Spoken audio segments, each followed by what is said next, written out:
They call it mythology. Ramayana, myth. Mahabharata, just a story.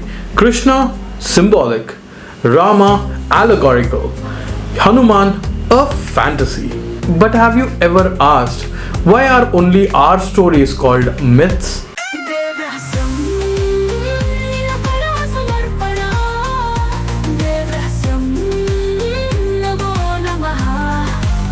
Let's get something straight. The word myth doesn't mean story. It implies something is fictional. It delegitimizes it. So when you say Greek mythology, you mean legends of the lost past. But when you say Hindu mythology, your branded living gods has fairy tales. That's not accidental. It's intellectual colonization. Let's unpack it. Our temples weren't just religious centers, they were scientific, astronomical, and philosophical hubs. Our epics weren't just stories, they were decoded civilizational data. But to rule us, they had to break our sense of pride, so they began branding everything as myth. Rama doesn't exist. Krishna was a poetic imagination. Mahabharata, too large to be real. Because if they were real, then so was our ancient glory. So they said, these people living in fantasy, we'll bring them reason. Max Muller translated the Vedas but admitted he never believed they were sacred. He and others treated Indian texts like exotic riddles to dissect, not to understand. They picked and chose verses out of context. They pitted God against each other. They told us our dharma was primitive, chaotic, polytheistic nonsense. Meanwhile, they upheld their own scriptures as history, law, and the divine truth. That hypocrisy still echoes today. In Ayodhya, people still celebrated Rama's return every Diwali. In Dwarka, the submerged city matches the exact descriptions from the Mahabharata.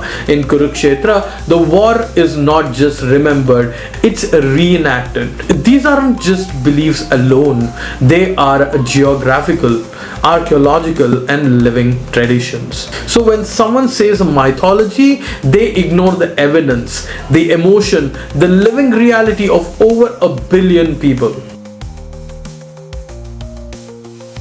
It affects our education. In most schools, Indian students learn about Greek civilization but Hindu mythology.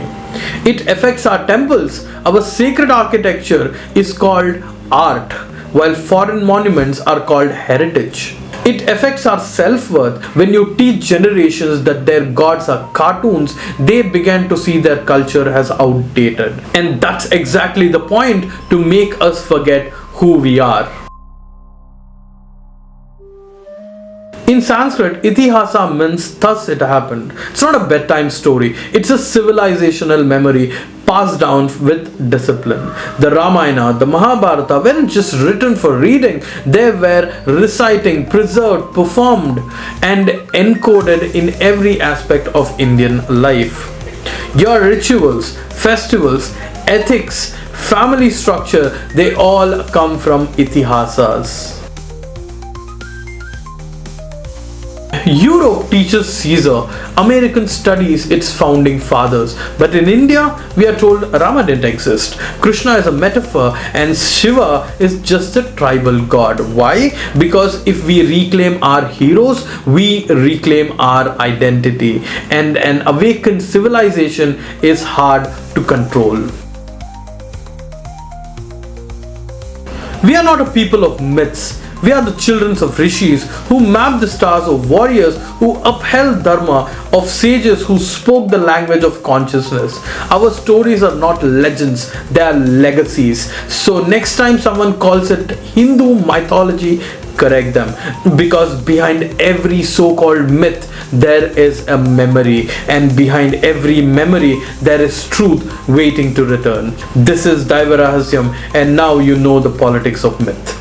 Swasti.